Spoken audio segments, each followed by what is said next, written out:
अल्लाह फरमाता है, ऐ लोगों, हमने कुरान के अंदर जिन बस्तियों का जिक्र किया है, अगर वो बस्ती वाले ईमान लाते और अल्लाह रब्बुल आलमीन का तकवा इख्तियार करते तो कुरान कहता है लफतहना अलैहिम बरकातिम मिनस समाई वल अर्द।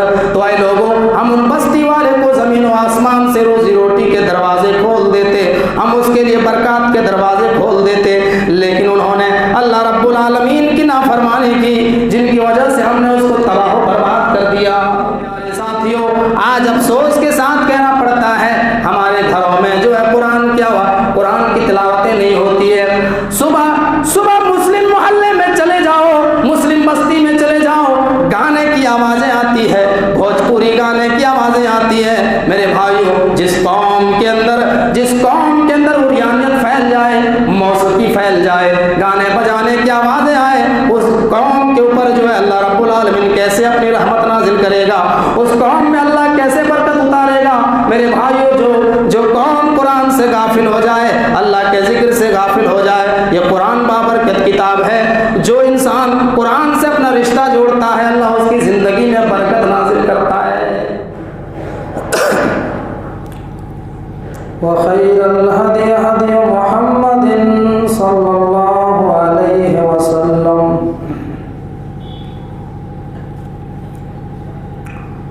व शर्रुल उमूरि मुहदसातुहा व कुल्लु मुहदसतिन बिदअह व कुल्लु बिदअतिन ज़लालह व कुल्लु ज़लालतिन फिन्नार।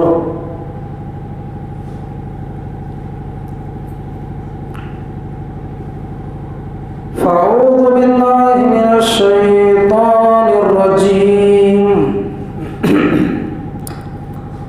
बिस्मिल्लाहिर रहमानिर रहीम।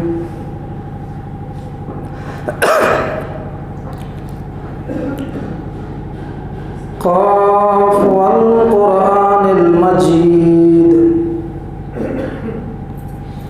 बल अजिबू अन जाअहुम मुनज़िरुम मिनहुम फ़क़ालल काफ़िरूना हाज़ा शैउन अजीब। अइज़ा मितना व कुन्ना तुराबन ज़ालिका रजउन बईद। क़द अलिमना मा तंक़ुसुल अर्ज़ु मिनहुम व इंदना किताबुन हफ़ीज़। बल कज़्ज़बू बिल हक़्क़ि लम्मा जाअहुम फ़हुम फ़ी अम्रिन मरीज। अफ़लम यंज़ुरू इलस समाई फ़ौक़हुम कैफ़ बनैनाहा व ज़य्यन्नाहा व मा लहा मिन फ़ुरूज।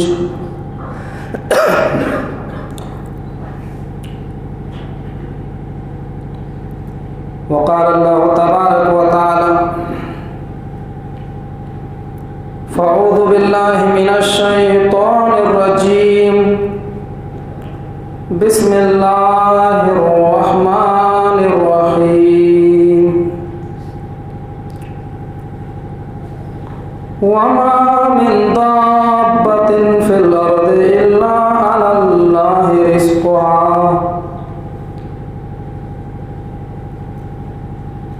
रब्बि इश्रह ली सदरी व यस्सिर ली अमरी वहलुल उक़दतम मिन लिसानी यफ़क़हू क़ौली।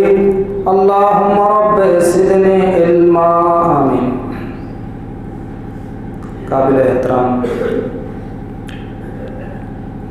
हाज़िरीन जुमा, हर किस्म की तारीफ़ और तौसीफ़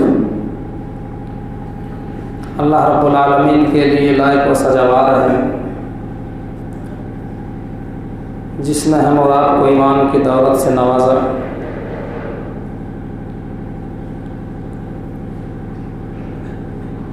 और जनाब मोहम्मद रसूलुल्लाह सल्लल्लाहु अलैहि वसल्लम की उम्मती में पैदा फरमाया। हम अल्लाह से दुआ करते हैं कि बारिला क़यामत के शुभ तक बेशुमार दरूद व सलाम के फूल निछावर हों तमाम नबियों और रसूलों पर और बिलखुसूस हमारे आखिरी नबी ताजदार मदनी इमामुल अंबिया रहमतुल लिल आलमीन आमिना के लाल जनाब मोहम्मद रसूलुल्लाह सल्लल्लाहु अलैहि वसल्लम के पर अल्लाहुम्मा सल्लि व सल्लिम व बारिक अलैहि। मेरे भाइयों, आपके इस ताहिरपुरा की जामे मस्जिद में मेरा तीसरा खुतबा है। आज के इस खुतबा जुमा में हम आपके सामने जिस टॉपिक को लेकर के रूबरू हुए हैं वो है रोजी रोटी में बरकत के असबाब।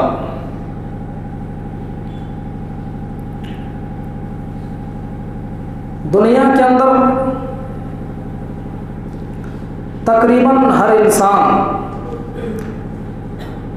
रोजी रोटी के मसले से जुड़ा हुआ है। कोई दुकान चला रहा है, कोई बिजनेस कर रहा है, कोई जॉब कर रहा है,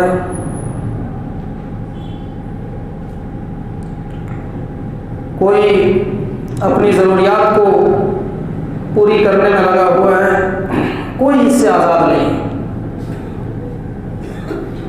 रोजी रोटी के मसले से दुनिया का कोई भी इंसान बरी नहीं है। सबके साथ ये मसला जुड़ा हुआ है।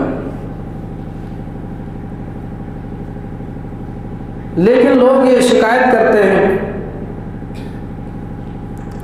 कि मौलाना साहब, एक दौर था जब हमारे घर के अफराद बहुत ज़्यादा होते थे और कमाने वाला सिर्फ एक होता था,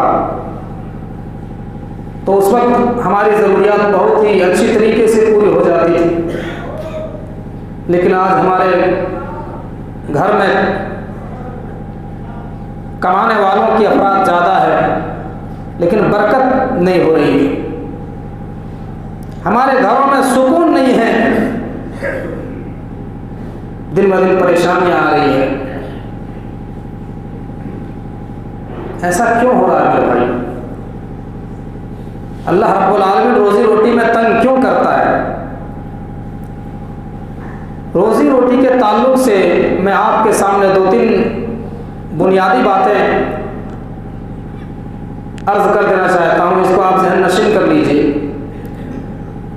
पहली बात तो यह है कि रोजी रोटी का मालिक सिर्फ अल्लाह रब्बुल आलमीन है, वही रोजी देता है। सूरह हुद में अल्लाह फरमाता है, वमा मिन दाब्बतिन फिल अर्दि इल्ला अलल्लाहि रिज़्क़ुहा, कि दुनिया के अंदर जितने भी मखलूकात हैं, तमाम मखलूकात को रोजी पहुंचाना अल्लाह रब्बुल आलमीन के जिम्मे में है, अल्लाह रब्बुल आलमीन की जिम्मेदारी है।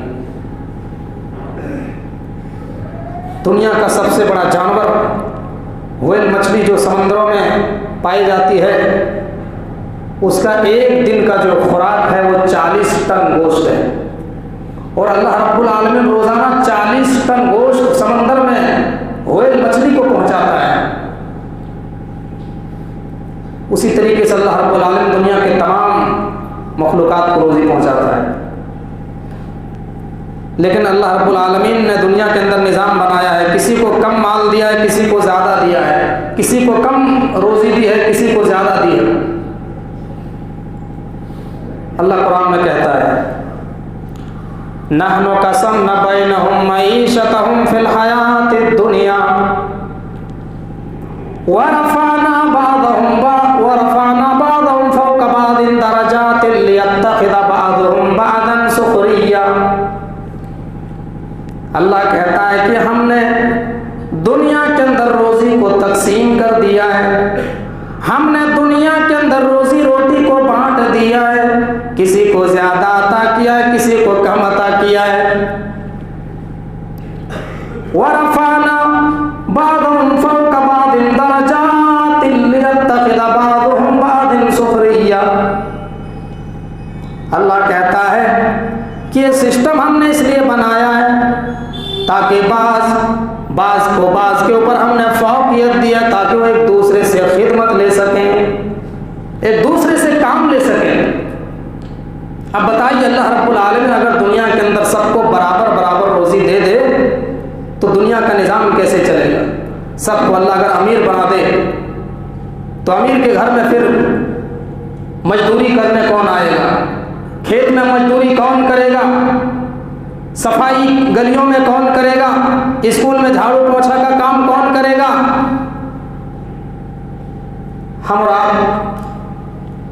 हम 1000 किलोमीटर दूर से चल के आए हैं मौलाना भंजन की सरजमीन पर आलिम बनने के लिए, मौलवी बनने के लिए। अगर हम जैसे हर आलिम ये सोच ले कि हम आलिम बन के क्या करेंगे, आलिम बनने के बाद हम 8-10 हज़ार रुपये मस्जिदों में कमाएंगे, इमाम और खताबत का काम करेंगे, इससे हमारी ज़रूरियात कैसे पूरी होगी? अगर हर आलिम यही सोचना शुरू कर दे तो फिर ज़रा ये बताओ कि मस्जिद का काम कौन संभालेगा, मिंबर कौन संभालेगा, मुसल्ला का काम कौन संभालेगा? मेरे भाइयों, लेकिन अल्लाह रब्बुल आलमीन सबकी ज़रूरियात को पूरा करता है। नहनु कसमना बैनहुम मईशतहुम फिल हयातिद दुनिया व रफअना बादहुम फौका बादिन दरजात। हमने दुनिया के अंदर रोजी को तकसीम कर दिया है, किसी को कम अता किया है, किसी को ज्यादा अता किया है, और हमने बाज को बाज के ऊपर फौकियत दी है ताकि वो एक दूसरे से खिदमत ले सकें, ताकि वो एक दूसरे से काम ले सकें। मेरे भाइयों, लेकिन ये हरगिज़ मतलब नहीं है कि अल्लाह ने जिसको दुनिया में ज़्यादा अता किया है, जिसको अल्लाह ने ज़्यादा माल दिया है, वो हक पर है, वो अल्लाह रब्बुल आलमीन उनसे राज़ी है, और जिनको अल्लाह ने कम अता किया अल्लाह उनसे नाराज़ है। ऐसा मामला नहीं है। ऐसा अगर सिस्टम होता मेरे भाइयों तो दुनिया का निज़ाम बड़ा ही गड़बड़ हो जाएगा, दुनिया का निज़ाम बड़ा ही खतरनाक हो जाएगा। किसी को ज़्यादा माल अता किया तो इसका ये मतलब ये नहीं कि अल्लाह उनसे राज़ी है, और जो इस दुनिया में तंगदस्ती की जिंदगी गुजार रहा है तो इसका मतलब ये नहीं कि अल्लाह उनसे नाराज है, अल्लाह उनसे खुश नहीं है। यही अकीदा मुशरिकीन मक्का रखा करते थे। कुरान पढ़ो, सूरे मरियम की आयत नंबर 73 उठाओ। वइदा तुतला अलैहिम आयातुना बय्यिनातिन क़ाल अल्लज़ीना कफ़रू लिल्लज़ीना आमनू अय्युल फ़रीक़ैन ख़ैरुम मक़ामन व अहसनु नदिया। अल्लाह कहता है जब हमारी आयतें उनके सामने पढ़ी जाती हैं, जब मुशरिकीन मक्का के सामने हमारी आयतें पढ़ी जाती हैं, जब कुरान उनके सामने तिलावत की जाती है तो ये मक्का के लोग कहते हैं, ये मुशरिकीन मक्का कहते हैं, ये अल्लाह के नाफरमान कहते हैं। किससे कहते हैं? मोमिनों से कहते हैं, ऐ मोमिनो अय्युल फरीक़ैन खैरुम मक़ामन व अहसनु नदिया। ऐ मुसलमानों, अगर तुम्हारा दीन बरहक है, अगर तुम्हारा दीन सच्चा है, अगर तुम्हारी जमात बरहक है तो दोनों गिरोहों में फर्क देख लो, दोनों जमातों में देख लो किसकी पोजीशन अच्छी है, किसकी बिल्डिंगें अच्छी है, किसकी मजलिस शानदार है, पता चल जाएगा कौन हक पर है, कौन बातिल में है। अल्लाह रब्बुल आलमीन आगे फरमाता है वकम अहलकना क़ब्लहुम मिन क़र्निन हुम अहसनु असासन व रिया। अल्लाह कहता है आए मेरे नबी उनको कह दो कि तुमसे पहले बहुत सारे लोग आए, तुमसे पहले बहुत सारे ताकतवर लोग आए, तुमसे पहले बहुत सी उम्मतें आई, बहुत सी कौमें आई, अल्लाह ने उनको तबाह बर्बाद कर दिया, इसी दुनिया में सत्यानाश कर दिया। मेरे भाइयों, आप कुरान पढ़ें, सूरह हाक्का उठाएं, सूरह हाक्का के अंदर अल्लाह रब्बुल आलमीन ने कौम का वाक़या बयान करता है। जो लोग अपने ऊपर घमंड किया करते थे, तकब्बुर किया करते थे, रोजी रोटी पर फख्र किया करते थे और कहते थे हमारे पास बहुत ज्यादा माल है, हमें किसी चीज की दिक्कत नहीं, ना हम अल्लाह को मानते हैं, ना पैगंबर को मानते हैं, ना रसूल को मानते हैं, हम किसी को नहीं मानते हैं। मेरे भाइयों, कुरान कहता है व अम्मा आदुन फअहलिकू बिरीहिन सरसरिन आतिया सखरहा अलैहिम सबआ लयालिन व थमानियत अय्याम। अल्लाह कहता है सूरे जो है सूरे हाक्का में अल्लाह कौम आद का वाक़या बयान करता है और कहता है कि हमने कौम आद को किस तरीके से बर्बाद किया, जो बहुत ज्यादा पावरफुल थे। हमने उनके ऊपर ऐसी तेज तुंद हवा चलाई, ऐसी तेज तुंद हवा चलाई जो हवा किसी के कंट्रोल में आने वाली नहीं थी, वो हवा किसी के काबू में आने वाली नहीं थी। सबआ लयालिन व समानियत अय्याम, 7 रात और 8 दिन तक अल्लाह ने ऐसी कंटिन्यू हवा चलाई, उस हवा के जरिए से कौम आद को तबाह बर्बाद कर दिया, सारे लोग गिर गिर के मर गए। कुरान कहता है हुसूमन फतरल कौम फीहा सरा कान्नहुम आजाज़ु नखलिन खाविया, ऐसे जमीन के ऊपर गिरे पड़े हैं जैसे खजूर के खोखले तने होते हैं, जमीन के ऊपर गिरे होते हैं, ऐसे सारे लोग मरे पड़े हैं, कोई पूछने वाला नहीं। तो ये हक और बातिल होने की दलील नहीं है कि जो इस दुनिया में जिनके पास बहुत ज्यादा माल है तो अल्लाह उनसे राजी है, और जो इस दुनिया में गुर्बत की जिंदगी काट रहे हैं अल्लाह उनसे नाराज है, ऐसा नहीं है। आगे अल्लाह इस आयत करीमा के आगे में फरमा रहा है कुल मन काना फी दलालति फलयमदुद लहु रहमानु मद्दा हत्ता इदा राउ मा युअदुना इम्मा अदाब व इम्मा सात फसयलमुना मन हुवा शर्रुम मकानन व अदफु जुंदा। अल्लाह कहता है आए मेरे नबी आप उनको बता दीजिए कि जो लोग दुनिया में गुमराही में पड़े हुए हैं, जो खाबे गफलत में पड़े हुए हैं, जो लोग गुनाह के काम कर रहे हैं, जो पाप कर रहे हैं, वो ये सोच रहे हैं कि हम अल्लाह रब्बुल आलमीन जो गुनाह करता है उनको माल पे माल दिए जा रहा है, उनको दौलत पे दौलत दिए जा रहा है, इसका मतलब ये नहीं कि अल्लाह उनसे राजी है। अल्लाह तबारक व तआला कहता है कि हत्ता इदा राउ मा युअदुना इम्मा अदाब व इम्मा सात फसयलमुना मन हुवा शर्रुम मकानन व अदफु जुंदा। कयामत के दिन जब आएगा, जब कयामत के दिन अल्लाह रब्बुल आलमीन कायम करेगा या अल्लाह का अज़ाब आएगा, तो पता चल जाएगा कौन हक में है, कौन बातिल में है, कौन दुनिया पे हक पे थे और कौन बातिल पे थे, लोगों को समझ में अच्छी तरीके से आ जाएगा। तो दुनिया के अंदर अल्लाह रब्बुल आलमीन ने सिस्टम बनाया, निज़ाम बनाया है, किसी को ज्यादा माल अता किया, किसी को कम अता किया है। अब आइए हम, ये तो एक तमहीद थी जो मैंने आपके सामने बांधी, हम डायरेक्ट अपनी टॉपिक पे आते हैं कि वो कौन कौन से नुस्खे हैं, वो कौन कौन से फार्मूले हैं, जिन फार्मूले को अपनी जिंदगी में नाफिज करने से अल्लाह रब्बुल आलमीन रोजी रोटी में बरकत अता करता है। रोजी रोटी में बरकत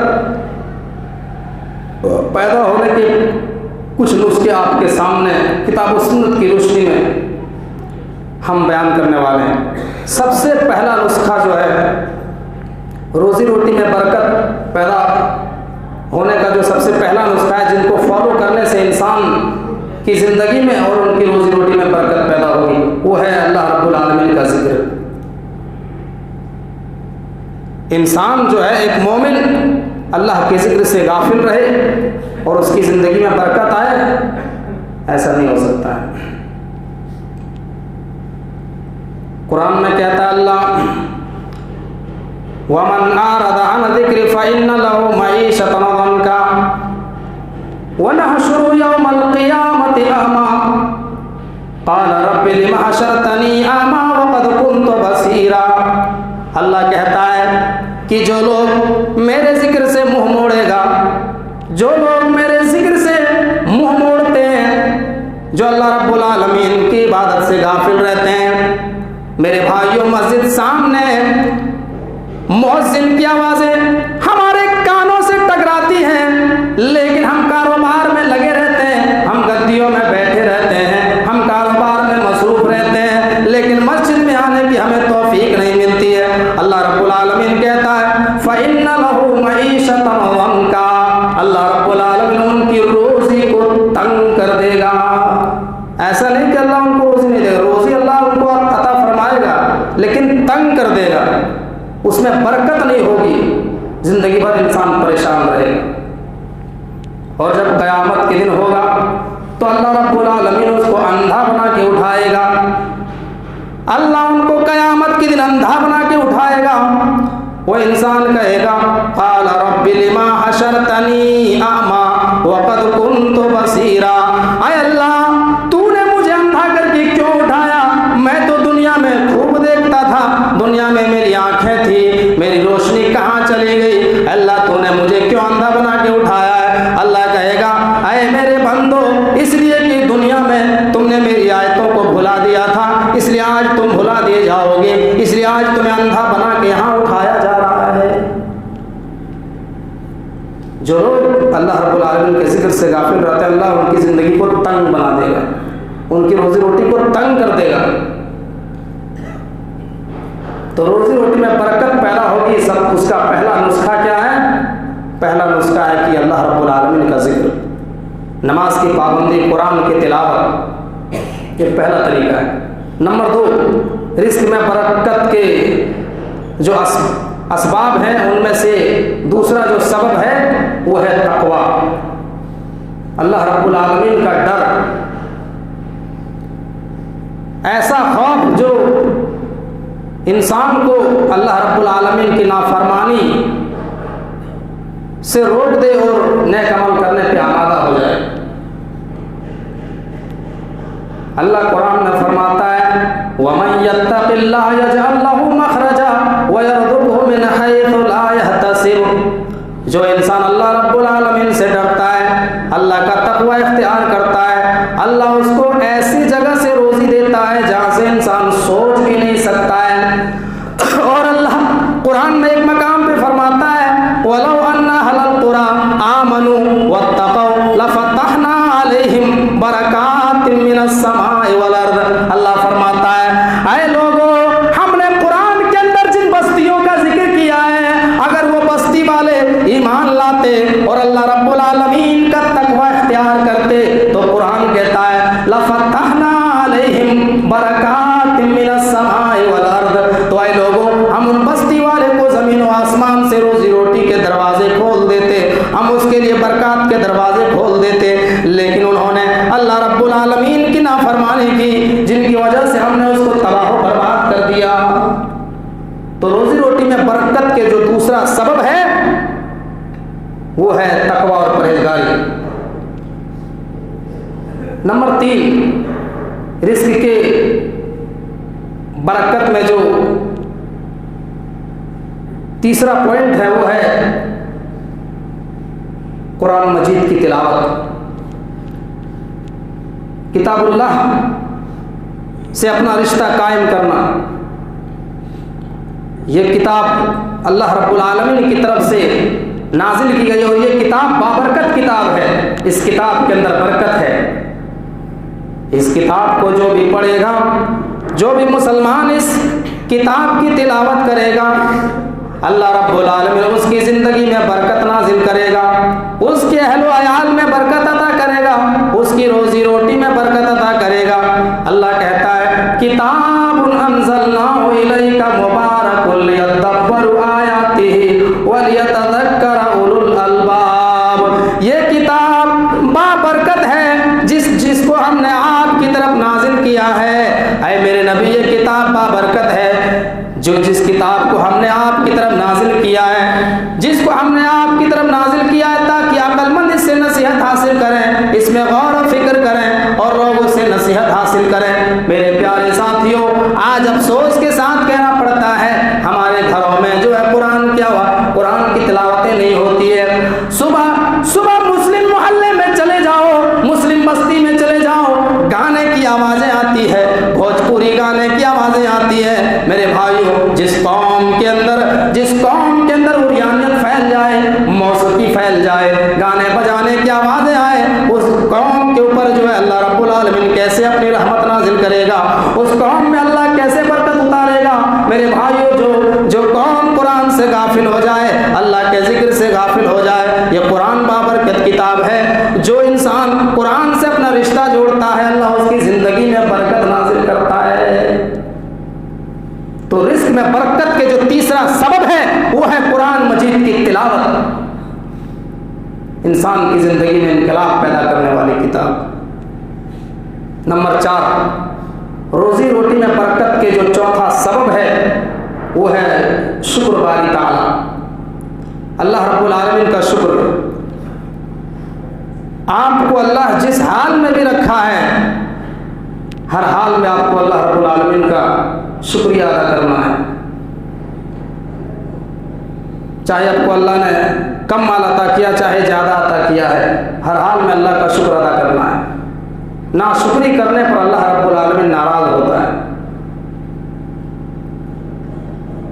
और जो इंसान अल्लाह रब्बुल आलमीन के रिज़्क़ से खुश नहीं रहता है, अल्लाह की नाशुक्री करता है, अल्लाह उसकी नेमत को छीन लेता है मेरे भाई।